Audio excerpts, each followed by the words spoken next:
sa serbisyo. Bida sa trabaho.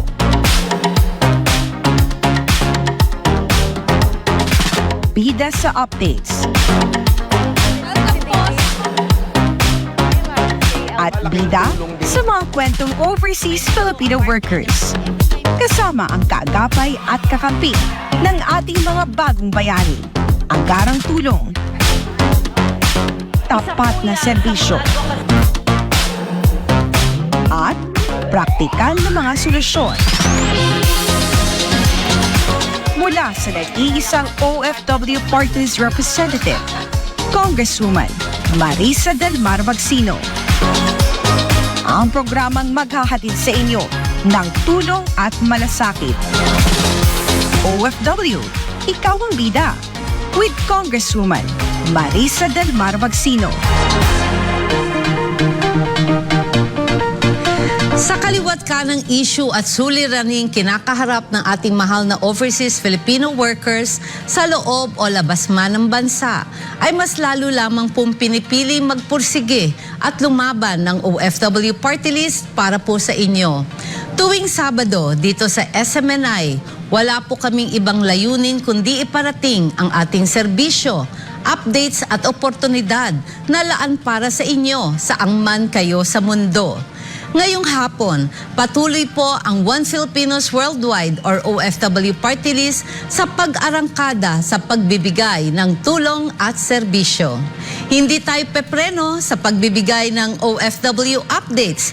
Hindi tayo titigil sa paghahatid ng panalong trabaho at pag-agapay sa ating mahal na overseas Filipino workers na palaging may kasamang mabilis na aksyon, praktikal na solusyon. Kabalikat po ninyo ang inyong lingkod, Congresswoman Marisa Del Mar Magsino at ang OFW Party List sa pagtindig para sa kapakanan ng bawat Pilipino sa buong mundo. Welcome po sa programang Ikaw ang Una dahil Ikaw ang Bida. Ito ang OFW, Ikaw ang Bida.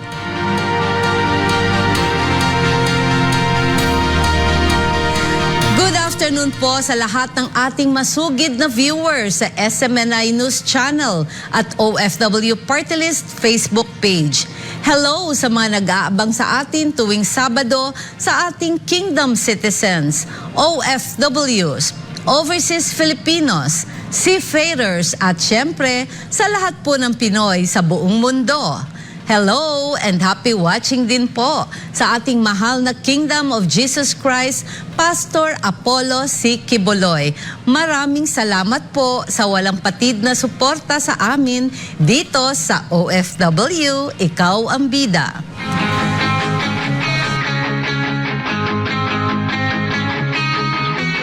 1.01 million. Ito ang datos na inilabas ng ating mahal na Pangulong Ferdinand Bongbong Marcos Jr. sa kanyang ikalawang SONA nang banggitin niya ang kabuang bilang ng land-based at sea-based workers na na-deploy mula January hanggang May 2023 ayon sa Department of Migrant Workers.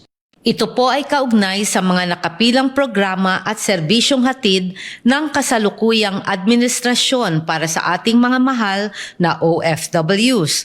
Kabilang na po ang nalalapit na pagsasakatuparan ng kauna-unahang OFW Pass, patuloy na pagsasagawa ng globally competitive education and skills training para sa ating migrant workers, masigasig na pakikipag-ugnayan sa iba't ibang bansa para sa mga ligtas at maunlad na paghahanap buhay ng ating mga OFWs abroad sa pamamagitan po ng bilateral labor agreements at syempre ang flagship program ng Marcos administration na pambansang pabahay para sa mga Pilipino program or 4PH. Nakakatuwa pong isipin na ang pagpapabuti ng kapakanan ng ating mga OFWs ang isa sa prioridad ng ating mahal na Pangulong Bongbong Marcos.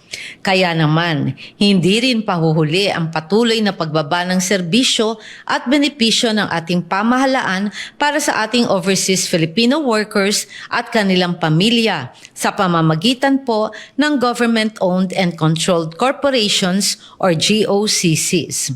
Alam niyo ba na sa Pilipinas, mayroong 118 GOCCs na kasalukuyang nangangalaga sa bawat Pilipino sa loob man ng bansa o sa abroad.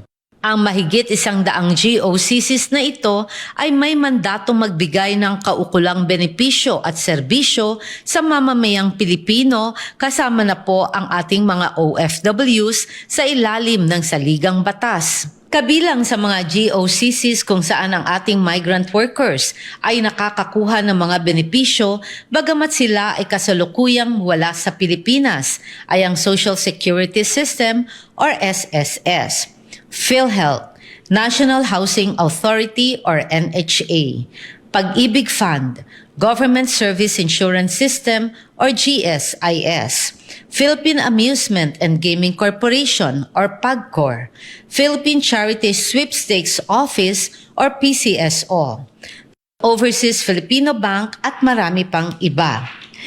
Kaya naman para sa mas malawak, mas epektibo at mas panalong serbisyo at benepisyo na maihahatid natin sa ating mga OFWs ay nakipag-partner po ang inyong OFW Party List sa Governance Commission for GOCCs or GCG. Sa ilalim ng Republic Act No. 10149 or mas kilala bilang GOCC Governance Act of 2011, ang GCG ay tinatag bilang Central Policy Making and Regulatory Body na may mandatong siguruhin ang transparency at responsiveness ng bawat GOCC ayon sa pangangailangan ng publiko kabilang na ang ating OFWs. Ang partnership ng inyong OFW Party List at GCG ay sinelyuhan sa pamamagitan ng kasunduan o Memorandum of Agreement on Identification of Programs, Activities, and Mechanism to Assist Overseas Filipino Workers. Unang-una, nagpapasalamat syempre ang ating OFW Party List at ang ating OFW Kawambida Television Program sa ating chairperson na si Justice Alex Quiroz, kay Commissioner Mortel at kay Commissioner Berberabe Martinez dahil sa nagkaroon po tayo ng Memorandum of Understanding kung saan po magkakaroon ng kooperasyon ang GCG at ang ating OFW Party List para sa information, dissemination, alignment ng mga services, programs, welfare para po sa ating mga OFWs, overseas Filipinos, sa ating seafarers at sa buong Pilipinas at sa buong mga Filipino whether inside sa ating bansa o overseas. Ito po ang nagpapatunay na sadyang nakikipag-cooperate ang ating GCG upang maibaba ang mga serbisyo sa mas nakakarami sa atin, maging sa laylayan ng ating lipunan, gayon din sa ating mga mahal na overseas Filipino workers kahit po wala sila dito sa atin sa bansa. Ang ating pong kooperasyon na ito ay naglalayo na maging maganda, maging maigting at maging solid ang partnership ng Good Governance Commission at ng ating OFW Party List sa pagsasabi na mahal namin kayong mga Filipino kahit saan man sulok ng mundo kayo naroroon. Kaya mabuhay po ang ating Good Governance Commission ng ating chairperson Alex Quiroz at ang buong team at buong opisyales po ng GCG. Nagpapasalamat po ang OFW Party List at ang ating programang OFW Ikaw ang Bida. Sa parehong hangarin ng inyong OFW Party List at GCG na maging mas accessible at available ang mas maraming serbisyo para sa ating OFWs at kanilang pamilya, ay mapalad po tayong pinaunlakan ng mismong former GCG chairperson na si Justice Alex Quiroz kasama sina Commissioner Gideon Martel at Commissioner Geraldine Berberabe Martinez upang personal na siguruhin ang pagbibigay ng serbisyo sa ating OFWs sa ilalim ng makasaysayang partnership na ito. Good afternoon po para po sa ating OFW Kawambida. Maligayang maligaya po kami dahil ngayong hapon ay na-finalize na po natin ang ating napakagandang pakikipag-cooperation sa ating Governance Commission sa pangunguna po ni Chairperson Justice Alex Quiroz at kasama rin po natin si Commissioner Gideon Mortel at Commissioner Geraldine Marie Berberabe Martinez. Tayo po ay nagpapasalamat dahil ngayon po masasabi natin na tunay na magkakaroon po ng boses ang ating mga OFWs to promote their welfare and promote their benefits para po sa karamihan ng ating mga kababayan all over the world within Metro Manila, the nationwide and overseas. Ang government-owned controlled corporation po ay nagsasabi na sila po ay tiyak na babantayan ng ating Governance Commission to be able to make sure that the services are given to our OFWs and to the Filipinos as well. Kaya naman po buong puso ang pasasalamat po ng OFW Party List na inyong Congresswoman Marisa Delmar Magsino dahil po sa pinakitang sobrang kooperasyon, pagmamahal at pakikipagtulungan ng Governance Commission para maibigay ang serbisyong na lalapat mo, nararapat para sa inyo. Maraming salamat po. Binigyan diin ni Chairperson Justice Alex Quiroz ang extended services para sa ating OFWs, hindi lamang sa usaping social benefits, kundi maging sa health and housing programs ng gobyerno. With this covenant with the OFW through Congresswoman Party List Marisa Delmar Magsino, rest assured the public service we will render, not only public service, but we will serve you well as mandated, ordered, given the directive by our President, who is very caring to all OFW. Maraming salamat po sa inyong lahat at especially kay Congresswoman, Party List ng OFW. Rest assured, service will be given to all of you. Maraming salamat po. Samantala, lubos ding ikinatuwa ni na Commissioner Mortel at Commissioner Berberabe Martinez ang pagsasanib puwersa ng OFW Party List at GCG para sa mas ikaaangat ng pagbibigay tulong at malasakit sa ating mga itinuturing na mga bagong bayani. Mga OFWs po ay ang tinatawag dating bayani. Ano po? At nararamat lamang po na sila po ay ating bigyan ng karampatang serbisyo. Dito po sa komisyon, marami po kaming mga GOCCs na makapagbigay din po ng mga serbisyo na dapat ay nabibigay sa ating mga kapwa Pilipino, lalong-lalo na po sa mga ating OFWs. At kasama nga ngayon namin si Congresswoman Marisa Delmar Magsino na nangunguna para sa kapakanan ng ating mga OFWs. At tingin ko naman ay nasa puso at isipan rin ng ating Pangulo, si Pangulong Ferdinand Marcos Jr., ang kapakanan ng ating mga bagong bayani. Makakaasa po kayo na ang balikatang ito kasama po ang GCG ay pasimula pa lamang po ng malawakang pagtulong at patuloy na pagbibigay ng tapat na serbisyo para sa bawat OFW at kanilang pamilya. Mabuhay po kayong lahat, mabuhay po ang GCG, mabuhay po sa pamumuno ng ating Chairperson Justice Alex Quiroz at sa ating mahal na Presidente Ferdinand Bongbong Marcos, mabuhay po ang Pilipinas. We love you all from the OFW Party List, Congresswoman Marisa Delmar Magsino na nagsasabing, OFW, ikaw ang bida. OFW Ikaw ang Bida with Congresswoman Marisa Delmar Magsino would like to thank the following sponsors. Chanty Gem Jewelry, home of the finest fine jewelry collection. Visit us at the second floor, Ayala Malls, Manila Bay. Where luxury meets timeless beauty. Elevate your skincare with Elevation Time Stops Luxury Skincare, now available at afterglowtreatments.com. Korea's best kept skincare secret, Melange Korea, now available on Amazon and online. Visit melangekorea.com for more info. Origani, Australia's best organic skincare brand. Visit us at myorigani.com for more info. Raffaelli Realty Development Corporation. Chinese General Hospital and Medical Center, Exceptional care within reach. Providing the best medical care is always at the heart. OFW Ikaw ang Bida with Congresswoman Marisa Del Mar Magsino would like to thank our partner agency, Overseas Workers Welfare Administration.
Exquisite jewelry collections. Unique and high-quality pieces of rare stones. Diamonds graded by GIA. This is Chantigem Fine Jewelry Collection. Discover our collections now at Ayala Malls, Manila Bay.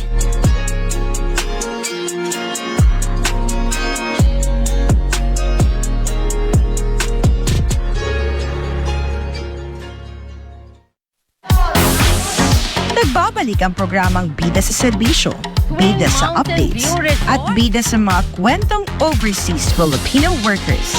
Ang OFW Ikaw ang Bida with Congresswoman Marisa Del Mar Magsino.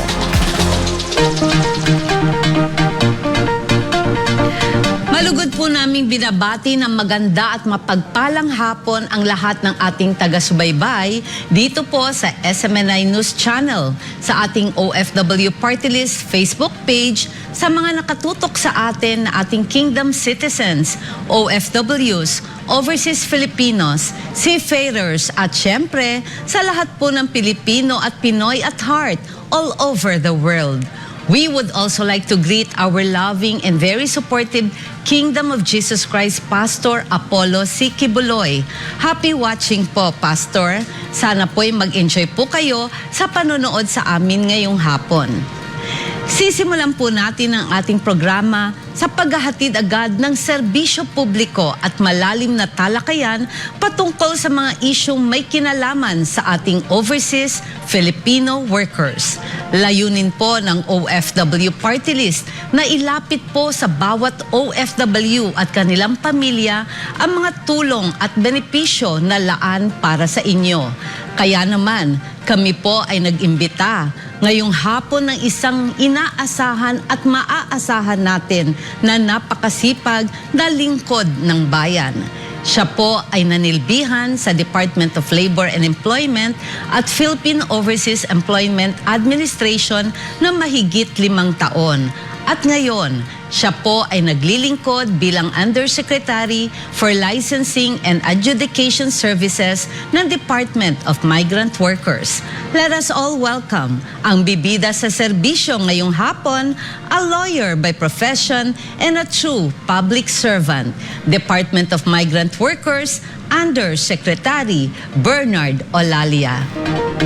Magandang hapon Hello, po. magandang hapon, Magandang Yusek. hapon po sa mga nanonood po sa inyong programa. Kumusta po? Ayan.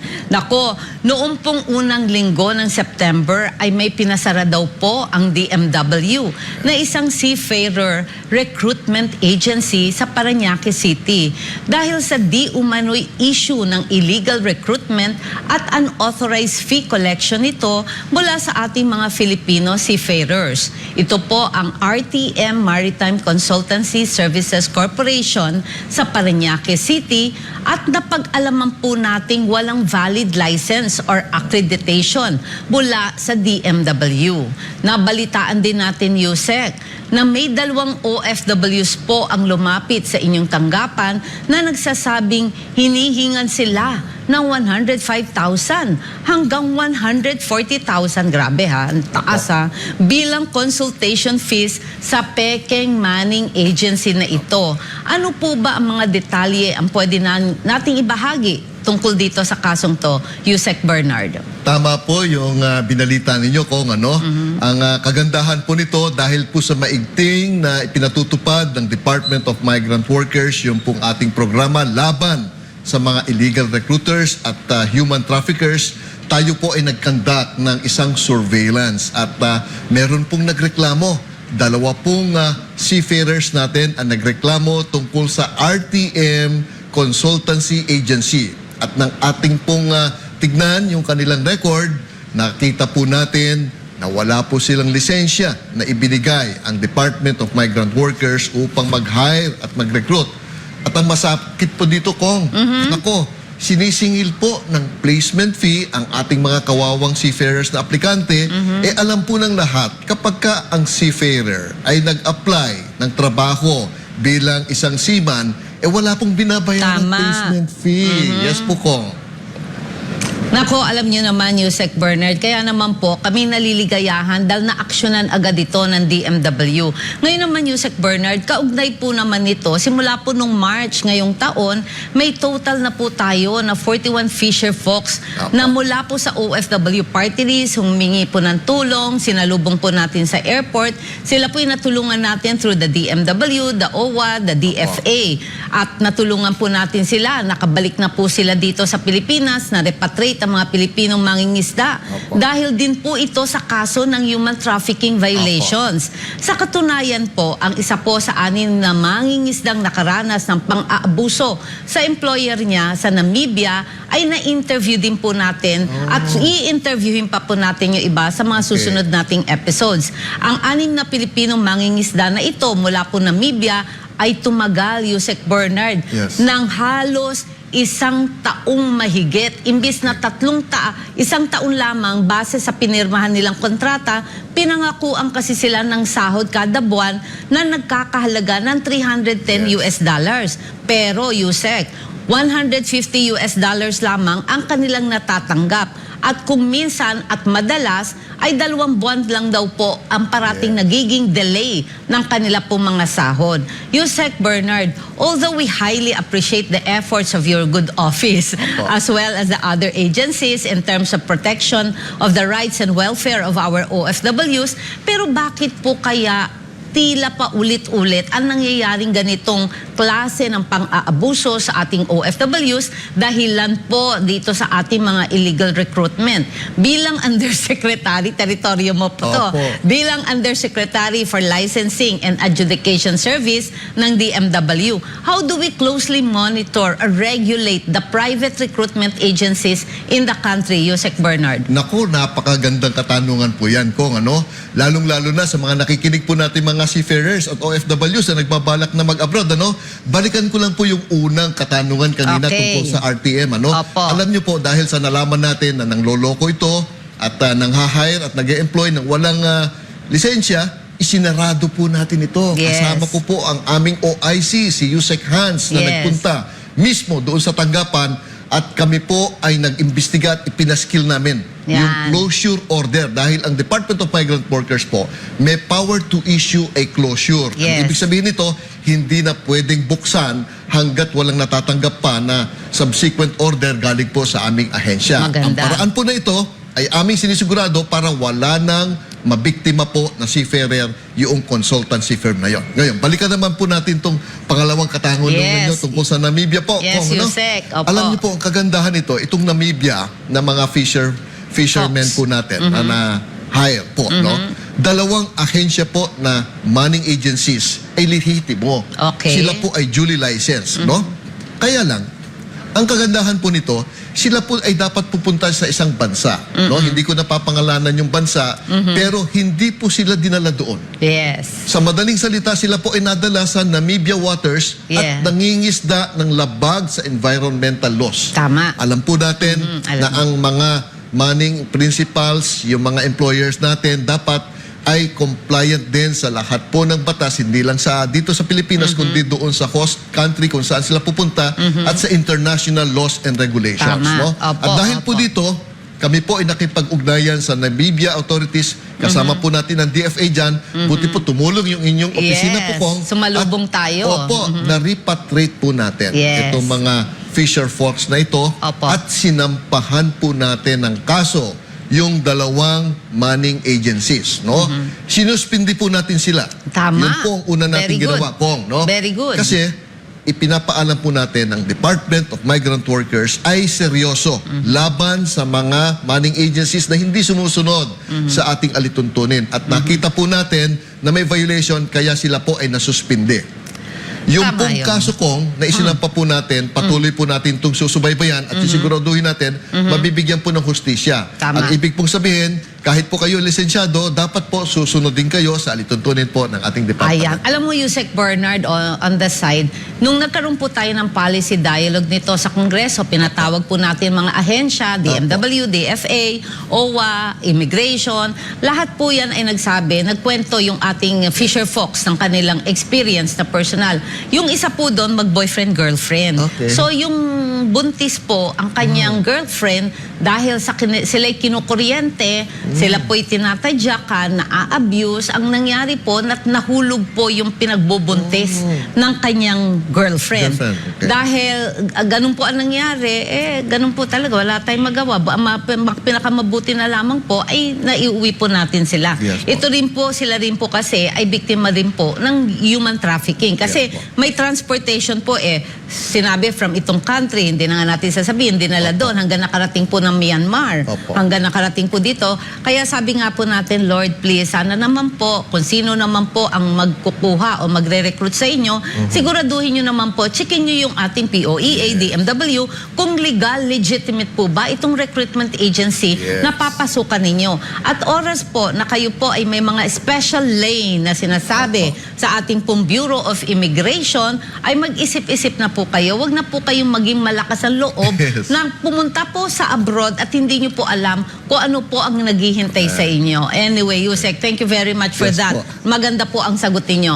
Opo. Speaking of Filipino seafarers, kumustahin naman po natin sila. Opo. Last July, naimbitahan po sa China ang Philippine government and labor officials natin, kabilang na po ang Department of Migrant Workers sa China Maritime Forum 2023. Ang pagtitipong pong ito ay binubuo syempre ng mga maritime experts, Yes. policy makers, industry leaders at mga stakeholders. Kumusta naman po ang pag-attend ninyo rito? Paano po natin isinulong ngayon ang proteksyon para sa karapatan at kapakanan ng ating mga Filipino overseas workers, particular na po ang ating Filipino seafarers? Yusek Bernard. Tama po kayo, no? Kami po ay naimbitahan na dumalo sa China Maritime Forum. Isa po itong pagpupulong na isinasagawa ng China bilang pag-recognize po sa maritime industry, no? At kasama po natin doon ng iba't ibang stakeholders, representatives ng kung ano-ano pong mga organisasyon at Tama. iba-iba pong country sa Southeast Asia, no?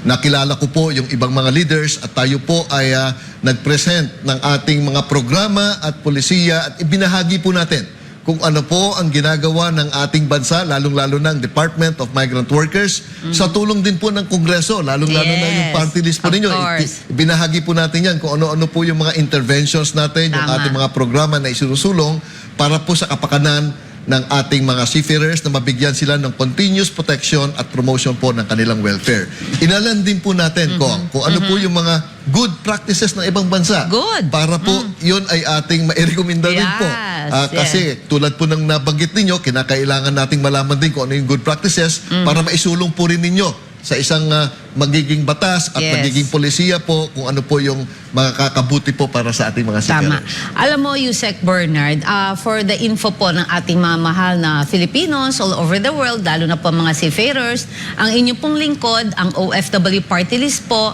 ang principal author ng Magna Carta for yes. Seafarers.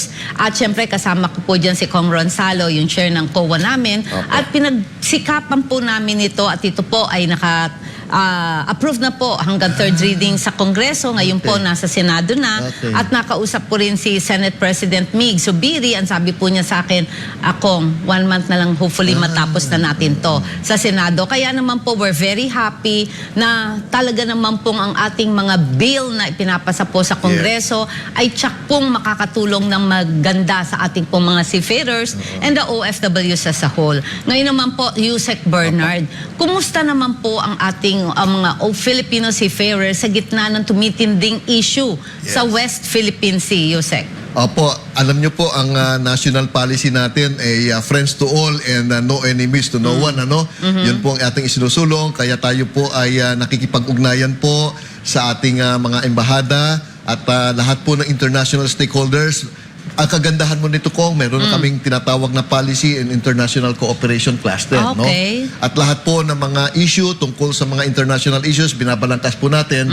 Ang una po nating sinisigurado, yung kapakanan lang po ng ating mga manggagawang OFWs at yung mga seafarers po natin, ang una nating isusulong para sa kaligtasan nila at patuloy po na pagtatrabaho nila sa gitnaan po ng maraming issue na hinaharap ang ating bansa sa international landscape. Tama. Nako, Yusek, bago po tayo pumunta dun sa isang issue, gusto ko lang din pong ipaalam sa ating mga Filipinos all over the world, sa ating mga OFWs, na nag-file po tayo ng House Resolution para po dito sa standard STCW. Yes. Ito po yung standard training and watchkeeping Watchlisting. para sa ating mga seafarers. Talaga po sa lahat po ng news na interviews natin ay naging maganda naman po ang response ng European Commission.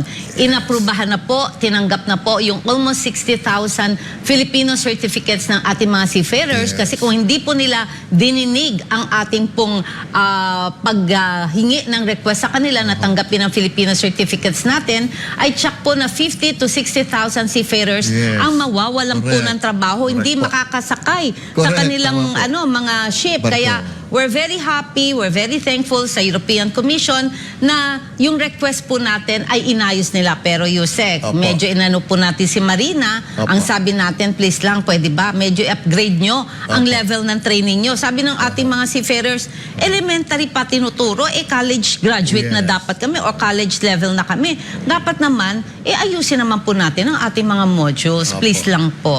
Ngayon, Yusek, ito naman po, medyo Opo. interesting pa rin po ito.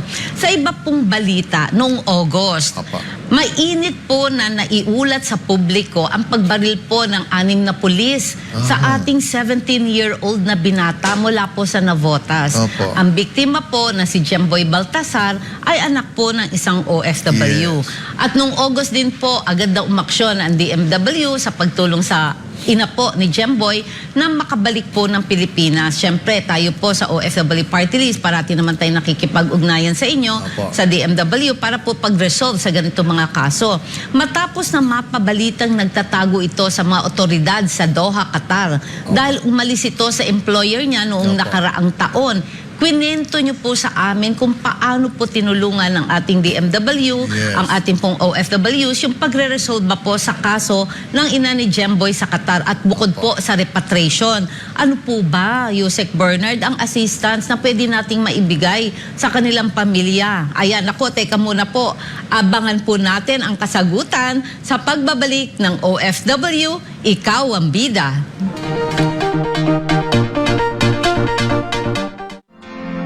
OFW Ikaw ang Bida with Congresswoman Marisa Del Mar Magsino would like to thank the following sponsors. Shanty Gem Jewelry, home of the finest fine jewelry collection. Visit us at the second floor, Ayala Malls, Manila Bay. Where luxury meets timeless beauty.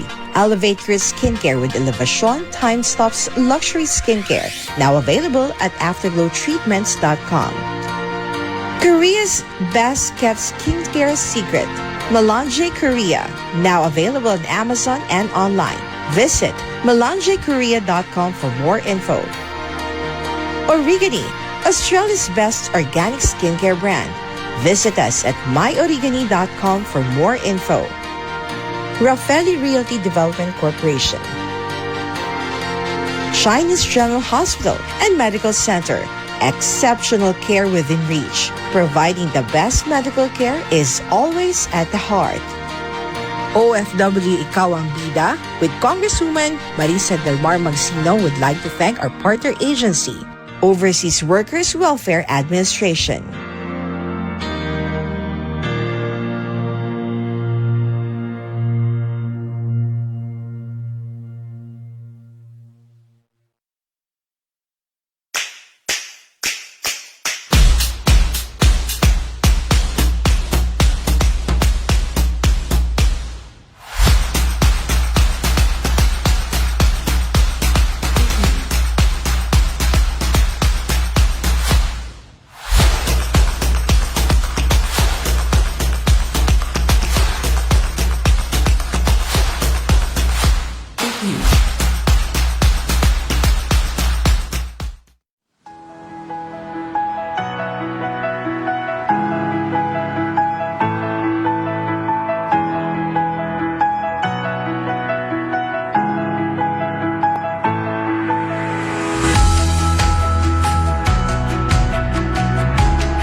Exquisite jewelry collections. Unique and high-quality pieces of rare stones. Diamonds graded by GIA. This is Chantigem Fine Jewelry Collection. Discover our collections now at Ayala Malls, Manila Bay.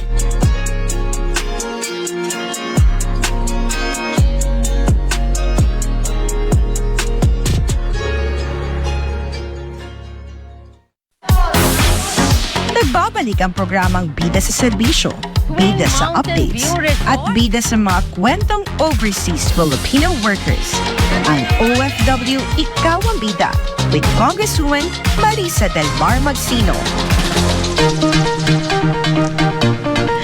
Kayo po ay nanonood pa rin ng OFW Ikaw ang Bida with yours truly, Congresswoman Marisa Del Mar Magsino. At kasama pa rin po natin syempre ang ating Department of Migrant Workers, Undersecretary Bernard Olalia. Nako, Yusek Bernard, ito po uulitin ko lang po ng konti yung nangyari po sa 17-year-old na binata. Mula po sa Navotas na biktima po si Jemboy Baltasar na anak ng isang OFW. Ano po ang masasabi po ninyo dito? Alam niyo po, Kong, no? Ito pong si Jemboy ay anak ng isa nating magiting na OFW na nagtatrabaho sa Qatar at hindi po niya natapos yung kanyang kontrata doon dahil po siya ay inaabuso rin at may mga problema po doon sa employer niya kaya siya po ay nagpalipat-lipat ng employer. Yes. No? Sa kagandahan po, dahil sa pakikiusap natin sa ating mga kasamahan, yung DMW natin at yung ating embahada po doon, nakita po natin kung nasaan po siya. Natulungan po natin din at nabigyan po siya ng exit visa. Kaya po siya nakauwi agad in time for the wake of her son, no?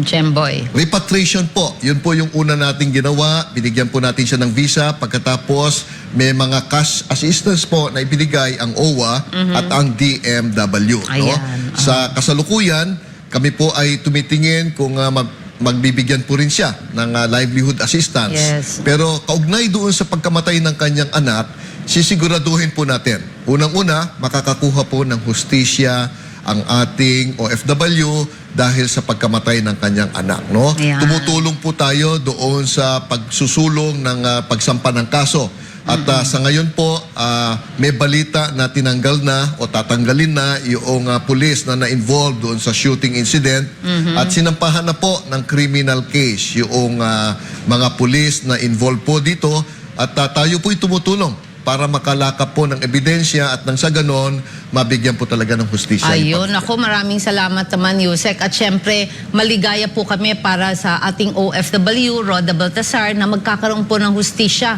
ang kaso po ni Jemboy. At tayo po ay tututok, ang OFW party list po ay hindi po, we will not sit down on the case. Kailangan po nating pagtrabahuhan to, sisiguraduhin po nating maibibigay ang hustisya kay Jemboy.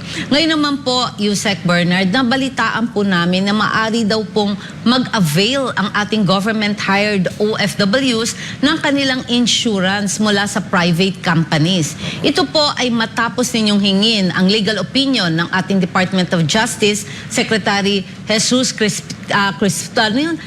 Crispin Remulla sa pamamagitan po ng drafted rules for insurance policies para po sa ating OFWs sa ilalim po ng Republic Act number 1002, otherwise known as the Migrant Workers and Overseas Filipino Act of 1995. Sinabi naman po ni Sec Remulla na ang pagkuha daw po ng private insurance ng ating government-hired OFWs o yung mga migrant workers na nanahahire natin o nade-deploy under G2G arrangement or government-to-government arrangement ay legal at pinapayagan naman daw po ng konstitusyon. Can you tell us more about this, Yusek Bernard? Opo, no, para po sa impormasyon na rin ng ating mga OFWs, importante po itong insurance. Ano ba itong insurance coverage na ito? Ito po ay isang polisiya at programa po na isinusulong ng ating departamento at ng ahensya at ng program at ng gobyerno po para po sa social protection ng ating OFWs. Lahat po ng ating OFWs na dinedeploy sa abroad ay meron pong insurance coverage dapat. Ayon po yan sa probisyon ng Republic Act 122 na nabanggit po ninyo, Kong. No? Apo. Yung pong tinatawag nating agency hire. Mandatory po ang pagkuha ng insurance sa kanila at yung premium ay binabayaran ng mga ahensya. Libre po ito para sa OFWs. Yung insurance na yan, ang coverage po niyan ay napakaganda dahil kapag may nangyari po sa ating OFW, nasaktan, nasugatan, o nagkaroon ng incapacity o namatay, sila po ay makakatanggap ng mga benefits po. Kapag ko sila po ay mayroong repatriation, kasama rin po yung tinatawag na repatriation cost dapat. No? Gayun po, maliban sa agency hire, meron po tayong tinatawag na government hire. Ito po yung G2G, Kong. No? Okay. Itong G2G natin, kami po ay sumulat doon sa Department of Justice upang liwanagin kung yung bang tinatawag na Foreign Employer Guarantee Fund. Kasi meron pong binabayaran ang lahat ng foreign employers na kumukuha po na taga-hire ng OFWs natin na FEG. No? Ito pong pondo na ito ay hindi po natin nagagamit. Ang pondo po na ito ay dapat gamitin para po sa mga welfare assistance ng ating mga OFW. Kami po ay sumulat upang liwanagin kung pwede natin gamitin yung pondo na ito para pagkuha na rin ng insurance coverage. At sinang-ayunan po naman ng DOJ yung ating kagustuhan. Kaya ang magandang balita po, sa mga susunod na araw, kapag po may guidelines na, yung pong G2G natin will be covered by the same insurance coverage na binibigay po natin sa agency Oh, hire. that's very nice. Ako, at least may good news naman tayo mula kay Yusek Bernard. Meron pa isa, Yusek. Pwede yung clarification lamang kasi ang PhilHealth po, the other day, we were able to talk during the budget deliberation sa Kongreso po. They were saying na ang ating mga kababayan, ang ating mga OFWs na nasa abroad, kung mangyayari, may nagkaroon ng disgrasya, aksidente, kailangan ma-hospital, kailangan magpagamot, ay covered din daw po sila ng PhilHealth. But they have to pay muna po sa abroad yung kanilang expenses, yung familia po nila dito sa Pilipinas, doon po pwedeng i-reimburse ang bayad or ang payment sa kanilang hospitalization, sickness, whatever. Ito po ba ay kakaiba or different, separate and distinct from what we are talking about? Opo. Yusek Bernard? Yung pong PhilHealth ay additional social Yan. protection din po, Okay. no? Yung pong mandatory insurance coverage na sa batas na po ng Republic Act 122 ay separate din po. Ayun, Mandatory nice. po yun at compulsory, no? Ayan. Ibig sabihin po, kapag may nangyari sa ating OFW, dapat may insurance po sila, Ayan, no? ayan. Isinusulong din po natin to sa ibang mga OFWs natin tulad ng G2G nga at siyempre kasama na rin dapat dito yung BM o yung balik manggagawa po natin. Ayan. Naku, nandito na tayo. Before I jump to another segment ng ating programa, Yusek Bernard, may katanungan tayo kasi ang daming nagbibigay po sa atin ng mga complaints, issues, concerns. Meron po kasi siyang mister na nasa abroad, nasa Middle East. Siya po ay nasa shelter ngayon, medyo out of topic to, pero nandito po lumabas sa atin, nasa shelter po. Ngayon po, siya po ay may utang kasi meron siyang parang na-aksidente na nasagasaan, pero hindi naman po, wala naman pong physical injury. Nasaktan lang, pero maayos naman po. Ngayon po, inilagay siya sa shelter natin ng Pilipinas, ilang taon na po siya nandoon. Hinihinga po siya ng pambayad ng almost 500 to 600,000. Ngayon, meron na siyang diabetes. Yung tanong ko po, how do we able to help him? Ito po by through the legal assistance o anong pinakamaganda na wala naman tayong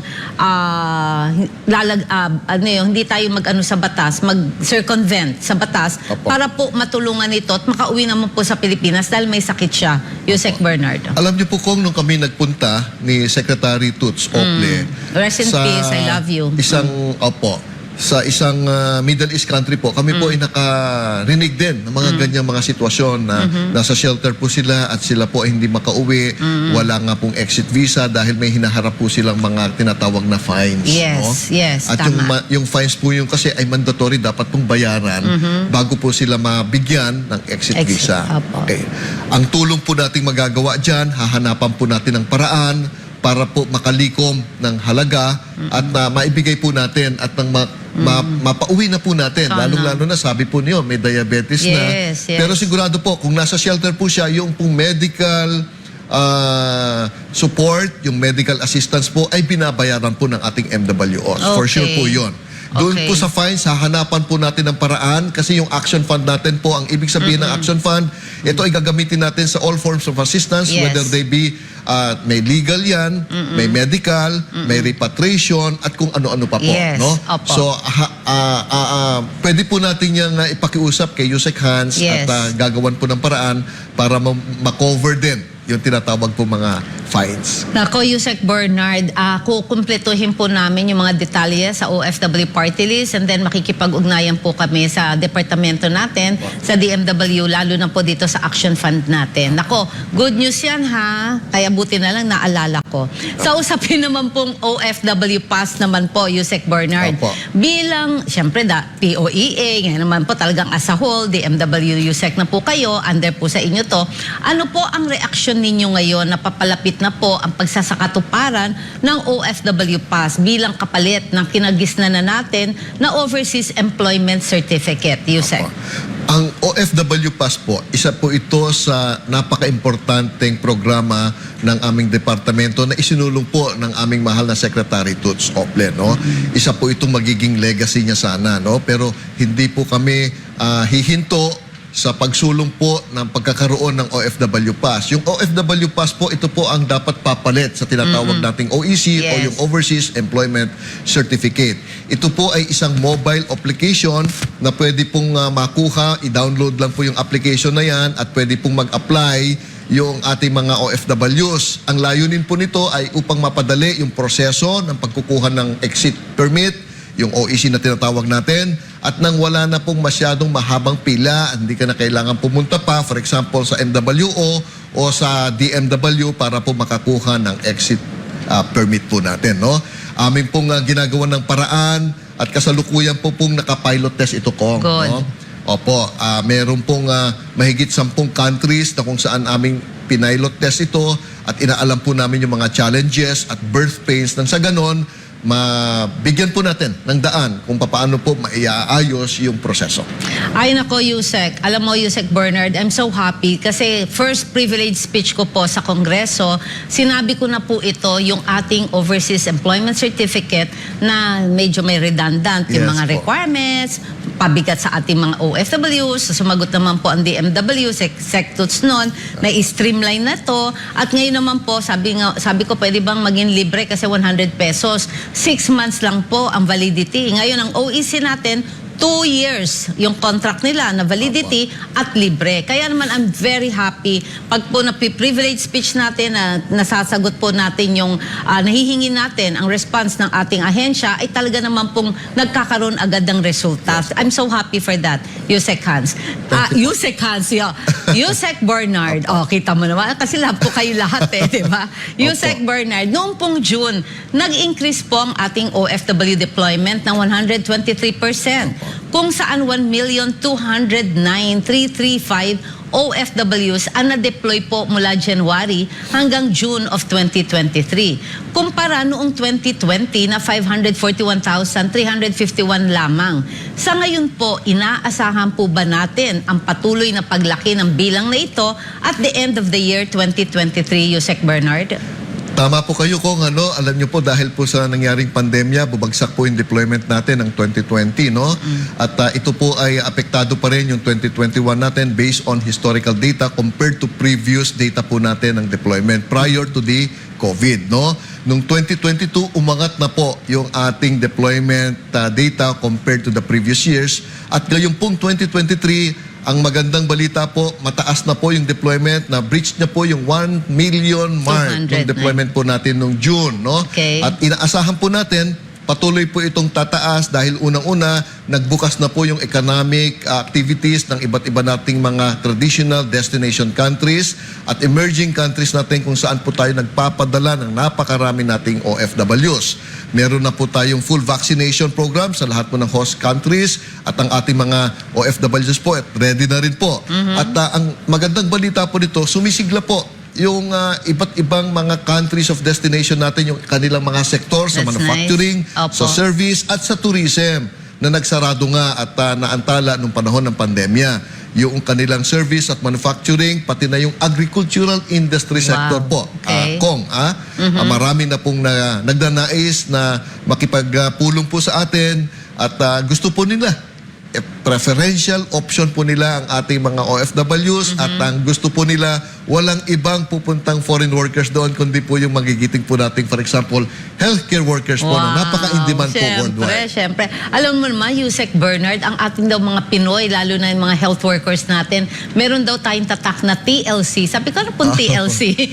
Tender Loving Care. Ayan po, yung pumunta ako sa US, sa Canada, yung nag-shoot po tayo before. Opo. And masasabi ko, basta po talaga, mga Pinoy natin, kilala po worldwide. Yan ang sinasabing, basta Pinoy, matindi, matikas, mabait, matyaga, masipag, at totoong magmahal. Kahit po sa mga employer, sa mga inaalagaan nila, sa lahat po, tayo po ay may pagmamahal, may puso. Yes. Ngayon naman po, Yusek Bernard, as we continue po to remember the late DMW Secretary, yung mahal po natin, si kapatid Toots Ople, bilang nakatrabaho niyo po sa DMW, what do you think is her greatest accomplishment as the head of DMW? Meron po ba kayong hindi malilimutang alaala or memory with Sec Toots that you will always remember, Yusek? Alam niyo po kung ang masasabi ko po, kakaiba po yung aming pumanaw na secretary ng DMW namin, si Secretary Toots. Ako'y naging head din ng isang ahensya nung panahon ng POA at Yes. hindi po ganun kadali, no? Opo. It's not a walk in the park ang maging head ng isang ahensya, no? Lalong-lalo na kapag kayo ay head ng Department of Migrant Workers na napaka-aktibo po ng ahensyang ito dahil napaka-rami, milyon po ang ating OFWs. Yes. And to become Secretary Toots Ople is once in a lifetime. Hindi na po namin siguro makikita pa ang isa pang Secretary Toots Ople sa Department of Migrant Workers na minahal, lubos-lubos ng ating mga OFWs at ipinakita po niya yung pagiging selfless, passionate, public servant. Inialay po niya ang kanyang buhay para po sa ating mga OFWs. ang masakit po dito, Kong, no? Yes po. Alam po niya na may sakit siya. Yes. Alam po niya na meron siyang pinagdadaanan. Alam po niya na kagagaling lang po niya sa isang sakit na Yes. hindi po pangkaraniwan. Yes. Pero gayon pa man, isinulong pa rin niya, ipinagpatuloy pa rin niya, hinangad niya lamang ang kabutihan ng ating OFWs at kahit po naging very disadvantaged siya kanyang health, siya po ay tumupad sa katungkulan bilang isang totoong public Tama. servant. Ang natutunan ko po sa kanya yung pagiging passionate at pagiging advocate para po sa mga OFWs natin at nakita po namin yung kanyang programa na taimtim namin pong ipinagpapatuloy. Tama. Ngayon po, nawala na po siya at kaming pong mga USEC po niya ang siya pong aako upang nang sa ganon, yung kanyang naumpisahan ay maipanatili po natin at maiputuloy po natin para po sa kanyang pangalan. Nako, napakaganda niyan, Yusek. Alam mo, kaisa tayo ang OFW party list. Kami po yung mga tinatawag na OFW advocates. Hindi po kami OFW, pero yung puso, pagmamahal natin ay bukal po sa atin. At sinabi nga sa akin noon ni Sec Tuts, yung after pa lang po ng proclamation namin, kinumbida po niya ako, doon po tayo sa O1, sabi po niya, Kong, alam mo ba, may sakit ako, nagre-remission ako. Kaya sabi nila, bakit ko daw tinanggap? Sabi ko, Sek, ang importante, habang kaya mo, yung mapagsisilbig, gawin mo. Opo. Ngayon, alam mo naman ang sarili mo. Ang importante, serbisyo para sa bayan. Sasabihin naman sa'yo kung tama na, stop na. And that's it. Basta give it to the Lord. And yung po yung mga memory namin na masasabi Yes. ko pong gusto ko pong balik-balikan na nagtatawanan kami, nagbibiruan, at sinasabi nga natin, kaya natin to. Ayan. Nako, Yusek, eto naman po, rest in peace, we love you, Secretary Tuts Ople. Alam ko nakatingin ka sa amin at alam kong susubaybayan niyo po kami at ang OFW Party List po ay hindi titigil para ipagpatuloy po yung naumpisan po ninyo sa DMW. Buong suporta po ang ibibigay po ng inyong lingkod. Yusek, bilang nanilbihan po sa DMW, ano naman po ang mensahe ninyo sa ating mga OFWs? Unang-una po, Kong, nais kong magpasalamat sa inyo po at sa programang ito at binigyan niyo po kami ng opportunity para maibahagi po sa ating mga OFWs yung mga isinusulong po na programa ng ating Department of Migrant Workers upang bigyan ng patuloy na proteksyon yung ating mga OFWs, no? Hindi po tayo titigil at yung pong legacy ng aming mahal na sekretary ay ipagpapatuloy po namin sa higit po ng aming kakayanan at nang sa ganun po sa tulong po ng Kongreso, lalong-lalo na po yung OFW Party List po na Yes. sinusulong po ninyo, kami po ay naririto palagi upang ibahagi po yung patuloy na protection at promotion po ng ating mga minamahal na OFW. Nako, maraming salamat po sa pagbisita ninyo sa amin, Yusek Bernard Olalia. Sigurado po kaming marami kayong natutunan, naliwanagan sa inyong mga binahagi sa amin. And we hope na sa susunod po, makasama po namin kayo uli. Tutok lang po sa mas marami pang serbisyo publiko. Magbabalik po ang OFW, ikaw ang bida.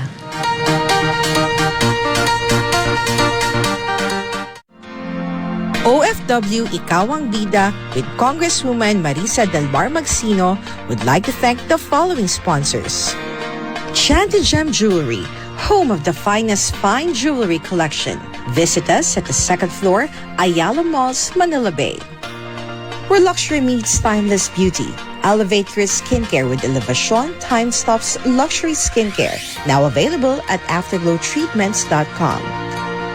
Korea's best kept skincare secret, Melange Korea, now available on Amazon and online. Visit melangekorea.com for more info. Origani, Australia's best organic skincare brand. Visit us at myorigani.com for more info. Raffaelli Realty Development Corporation. Chinese General Hospital and Medical Center. Exceptional care within reach. Providing the best medical care is always at the heart. OFW Ikaw ang Bida with Congresswoman Marisa Del Mar Magsino would like to thank our partner agency, Overseas Workers Welfare Administration.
exquisite jewelry collections, unique and high-quality pieces of rare stones, diamonds graded by GIA.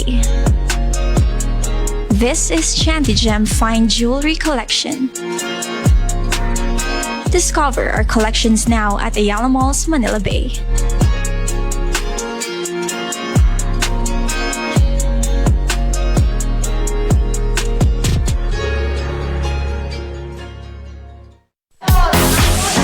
Nagbabalik ang programang Bida sa Serbisyo, Bida sa Updates, at Bida sa mga kwentong overseas Filipino workers.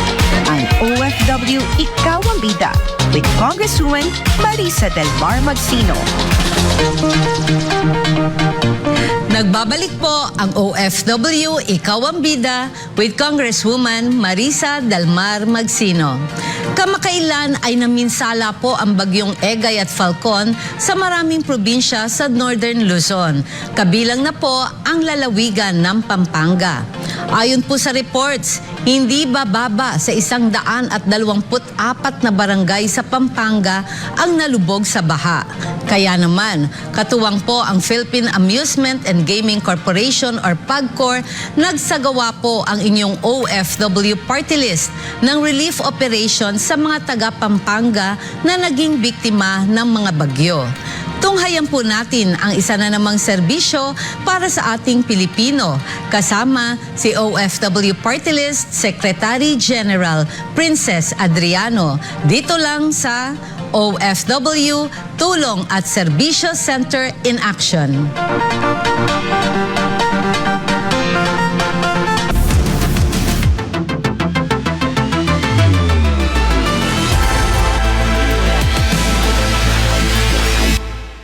Sa panahon ng pagsubok at kagipitan, hindi maiaalis sa ating mga Pilipino ang bayanihan. Sa iniwang pinsala ng mga nagdaang bagyo sa ating bansa, katulad ng Egay at Falcon, marapat lamang na magkaisa tayong lahat para tulungan ang mga nangangailangan. Ang inyong OFW Party List kasama ang PAGCOR ay nagbahagi ng tulong para sa ating mga kababayan sa Pampanga. Panoorin po natin ang isa na namang kaganapan ng bayanihan sa gitna ng kalamidad.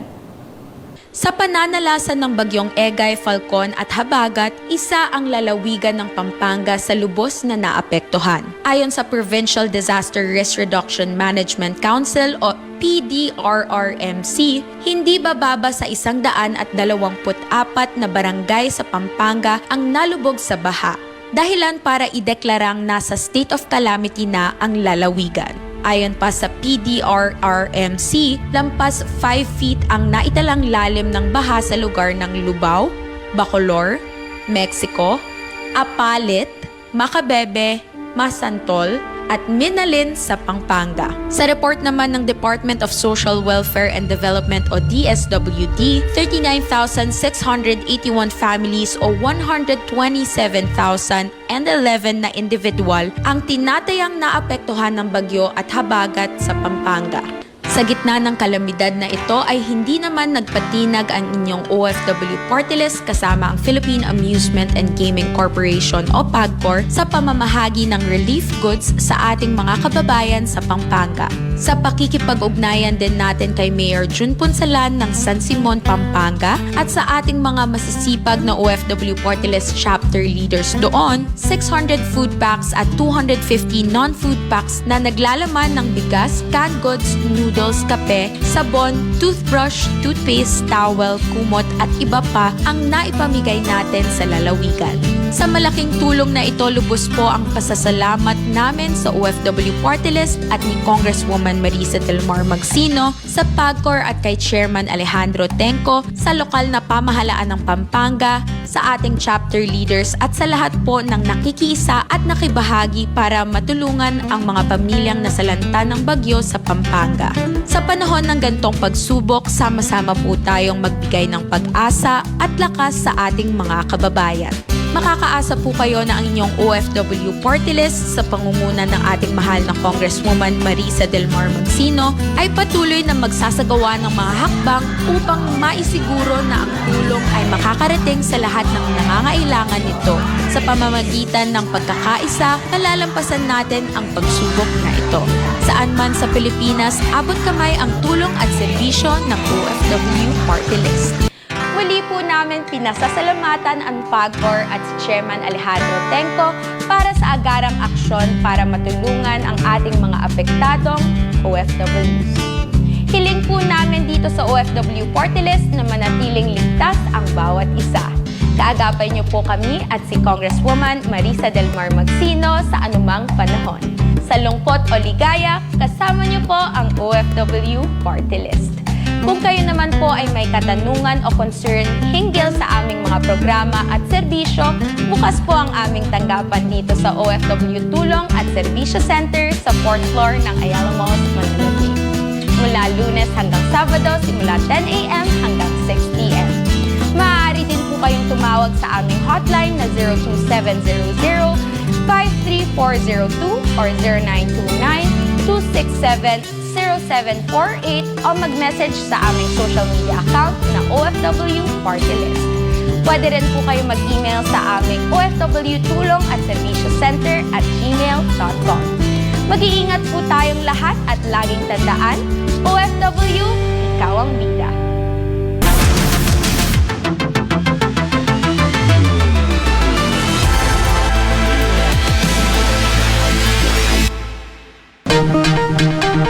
Sa panahon po ng sunod-sunod na bagyo, unos ng buhay, isa po dapat ang lagi nating mapanatili sa ating mga puso, ang malasakit para sa isa't isa. Sa anumang pong pagkakataon, marapat lamang po na tayo ay laging handang umagapay. Kinikilala po namin na ito ang tungkulin ng inyong OFW Party List na maging bukas na pinto para sa napakaraming tulong, serbisyo at oportunidad na laan po para lamang sa inyo. Patuloy po naming dalangin ang inyong kaligtasan at kaayusan ng bawat Pilipino sa Pilipinas man o sa abroad. Before we end our program, ay gusto po nating batiin muli ang ating Kingdom of Jesus Christ, Pastor Apollo C. Kibuloy, na patuloy pong nanonood sa atin tuwing Sabado. May God bless you always, Pastor. For more updates and services, pwede nyo pong i-follow ang aming social media account, OFW Party List sa Twitter, Instagram at TikTok. I-like at i-share po ninyo kami sa Facebook at OFW Party List. God bless us. Ingat po tayong lahat. Magkita-kita tayong muli sa susunod na Sabado, alas 5 hanggang alas 6 ng gabi, dito lamang po sa programang Bida sa Serbisyo, Bida sa Updates, Bida sa mga kwento at trabaho, ang programang Ikaw ang Una dahil Ikaw ang Bida. Ako po ang inyong OFW Party List Representative, Congresswoman Marisa Del Mar Magsino, na palaging nagsasabing, OFW, ikaw ang bida.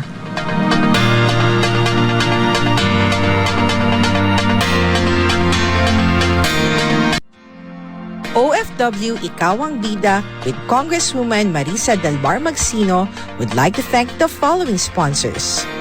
Chanted Gem Jewelry, home of the finest fine jewelry collection.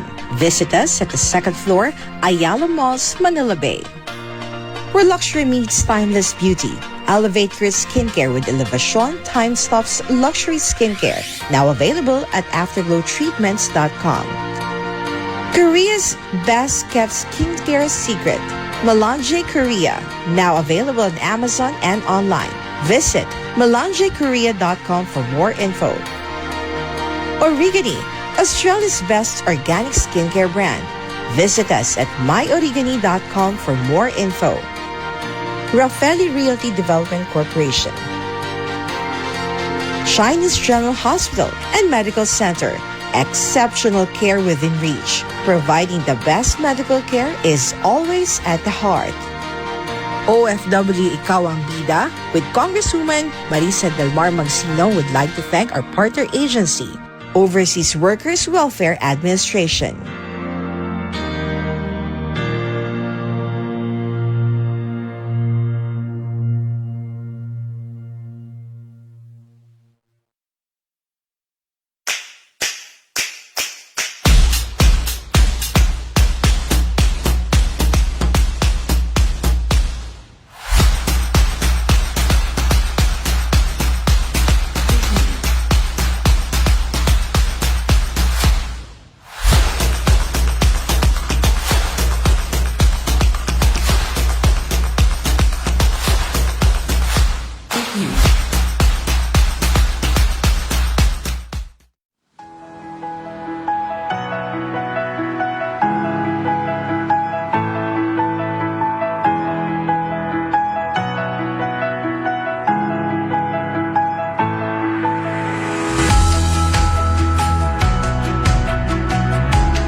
Exquisite jewelry collections.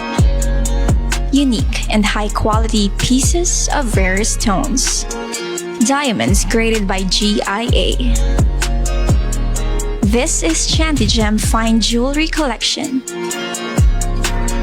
Discover our collections now at Ayala Malls, Manila Bay.